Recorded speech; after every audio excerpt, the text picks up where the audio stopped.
नमस्कार साथियों, स्वागत है आप सभी का हमारे YouTube चैनल मेडिटेटिव सोल पे। तो दोस्तों, आज वीरवार के दिन हम साईं बाबा से संबंधित कथा के बारे में जानेंगे। जैसा कि आप सभी जानते हैं कि साईं बाबा के भक्त जन लाखों में नहीं करोड़ों में हैं, तो हम बाबा से प्रार्थना भी करेंगे कि हम पर भी अपनी थोड़ी कृपया दृष्टि रखें। तो दोस्तों, साईं बाबा के बारे में सब कुछ जानने के लिए और यह जानने के लिए कि बाबा कैसे खुश होते हैं, वीडियो के अंत तक ज़रूर बने रहें। तो चलो दोस्तों, शुरू करते हैं। जैसे पर्वतों में हिमालय श्रेष्ठ है, वैसे ही संतों में श्रेष्ठ हैं साईं। साईं नाम के आगे थे लगाना उचित नहीं, क्योंकि साईं आज भी हमारे बीच हैं।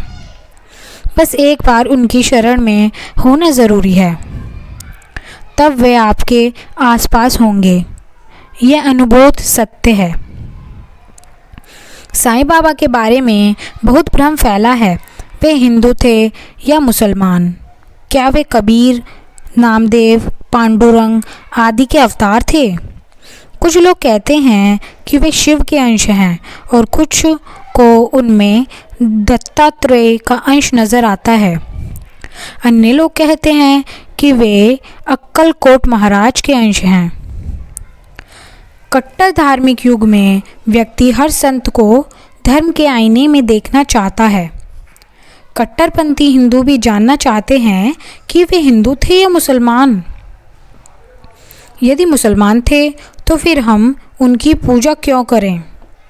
मुसलमान भी जानना चाहते हैं कि अगर यदि वे हिंदू थे तो फिर हम उनकी समाधि पर जाकर दुआ क्यों करें? साईं बाबा के बारे में अधिकांश जानकारी श्री गोविंदराव रघुनाथ दाभोलकर द्वारा लिखित श्री साईं सच्चरित्र से मिलती है। मराठी में लिखित इस मूल कथा का कई भाषाओं में अनुवाद हो चुका है।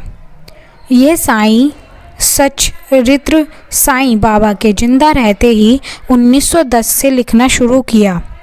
1918 के समाधिस्थ होने तक इसका लेखन चला। लेकिन अब सवाल यह उठता है कि कितने हैं जो सबका मालिक एक की घोषणा करते हैं। ये देखा गया है कि साईं को मानने वाले भी ज्योतिषी, तथाकथित बाबा और अन्य लोगों के चक्कर में भटकते रहते हैं। इससे पता चलता है कि वे सब भ्रमित हैं। वह उन्हें साईं पर भरोसा नहीं है। साईं बाबा का मिशन था लोगों में एकेश्वरवाद के प्रति विश्वास पैदा करना, उन्हें कर्मकांड, ज्योतिष आदि से दूर रखना और उनके दुख दर्द को दूर करना, साथ ही समाज में भाईचारा कायम करना। साईं हिंदू थे या मुसलमान? चलो जानते हैं। साईं अपना ज़्यादातर वक्त मुस्लिम फ़कीरों के संग बिताते थे, लेकिन माना जाता है कि उन्होंने किसी के साथ कोई भी व्यवहार धर्म के आधार पर नहीं किया। जो लोग साईं बाबा को हिंदू मानते हैं, वे उनके हिंदू होने का तर्क देते हैं। जैसे हिंदू होने के कुछ कारण इस प्रकार हैं। बाबा धूनी रमाते थे। धूनी तो सिर्फ शैव और नागपंथी संत ही जलाते हैं। बाबा के कान बिंधे हुए थे। कान छेदने सिर्फ नागपंथियों में ही होता है। साईं बाबा हर सप्ताह नाम कीर्तन का आयोजन करते थे, जिसमें विट्ठल कृष्ण के भजन होते थे। बाबा कहते थे, ठाकुर नाथ की डंकपुरी, विट्ठल की पथरी, रणछोड़ की द्वारिका यही तो है। साईं बाबा कपाल पर चंदन और कुमकुम लगाते थे। जहाँ बाबा पहली बार लोगों को दिखे थे, उस स्थान पर बाबा के गुरु का तप स्थान था। जब उस समाधि की खुदाई की गई, तब वहाँ 4 दीपक जल रहे थे। महालासापति तथा शिरडी के अन्य भक्त इस स्थान को बाबा के गुरु का समाधि स्थान मानकर सदैव नमन किया करते थे। साईं के बारे में जानकर मानते हैं कि वे नाथ संप्रदाय का पालन करते थे। हाथ में पानी का कमंडल रखना, धूनी रमाना, हुक्का पीना, कान बिंदवाना और भिक्षा पर ही निर्भर रहना। ये नाथ संप्रदाय के साधुओं की निशानी है। नाथों में धूनी जलाना ज़रूरी होता है, जबकि इस्लाम में आग हराम मानी गई है।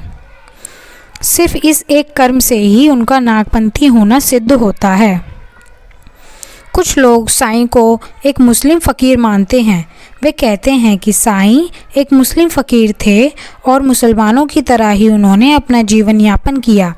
इसके लिए वे कुछ तर्क देते हैं जो इस प्रकार हैं। साईं शब्द फ़ारसी का है, जिसका अर्थ होता है संत। उस काल में आमतौर पर मुस्लिम सन्यासियों के लिए इस शब्द का प्रयोग होता था। शिरडी में साईं सबसे पहले जिस मंदिर के बाहर आकर रुके थे, उसके पुजारी उन्हें साईं कहकर ही संबोधित किया करते थे।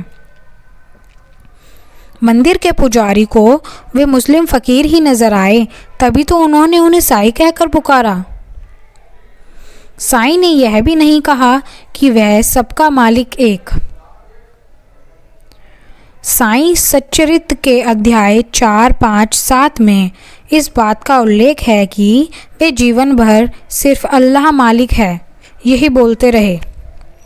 कुछ लोगों ने उनको हिंदू संत बनाने के लिए ये झूठ प्रचारित किया कि वे कहते थे सबका मालिक एक है। कोई हिंदू संत सिर पर कफन जैसे नहीं बांधता, ऐसा सिर्फ मुस्लिम फ़कीर ही बांधते हैं। जो पहनावा साईं का था वह एक मुस्लिम फ़कीर का ही हो सकता है। साईं बाबा ने रहने के लिए मस्जिद का ही चयन क्यों किया? वहाँ और भी स्थान थे, लेकिन वे जिंदगी भर मस्जिद में ही क्यों रहे?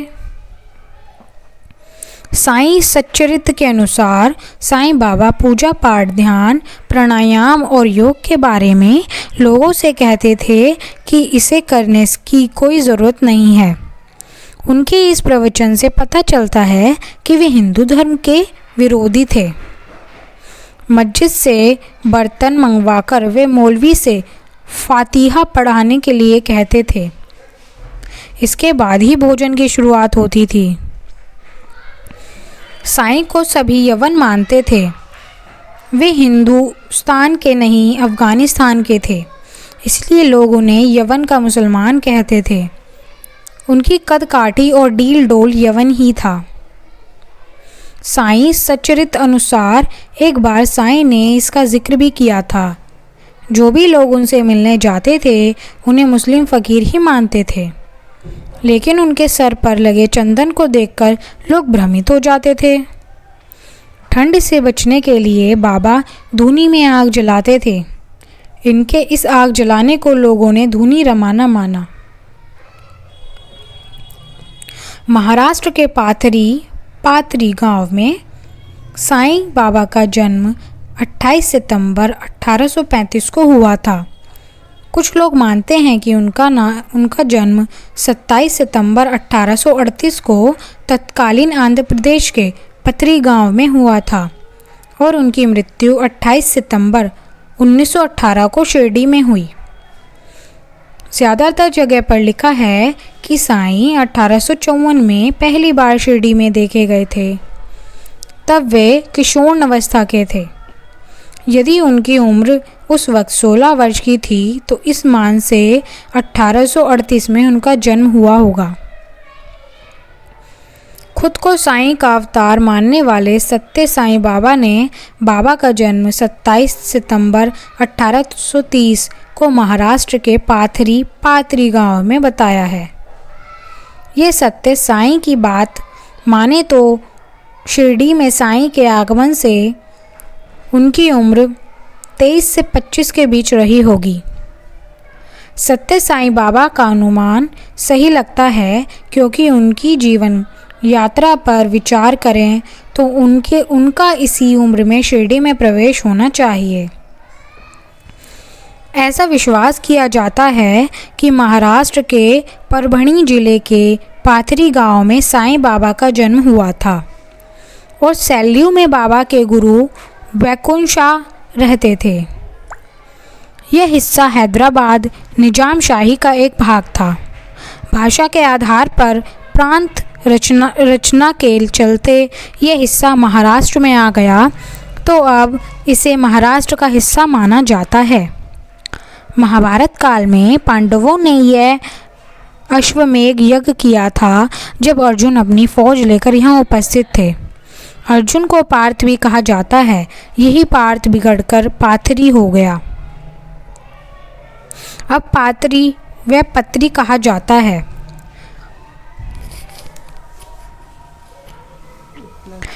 तो अब हम जानेंगे कि साईं बाबा को खुश कैसे किया जाए। तो दोस्तों, जैसा कि आप सभी जानते हैं कि साईं बाबा बहुत ही सीधे साधे व्यक्ति थे और उनको सबकी मदद करने वाले लोग, छल कपट ना करने वाले लोगों से ही प्रेम था। तो हमें भी ये प्रयास करना चाहिए कि हम सब एक दूसरे के साथ मिलजुल कर रहें और किसी के साथ छल कपट ना करें, ताकि साईं बाबा हम पर भी अपनी थोड़ी कृपा दृष्टि दोहराएं। तो दोस्तों, आपको ये वीडियो कैसी लगी कमेंट्स में ज़रूर बताएं और हमारे YouTube चैनल मेडिटेटिव सोल को लाइक, शेयर और सब्सक्राइब करना ना भूलें और मेडिटेटिव सोल के साथ बने रहें। धन्यवाद।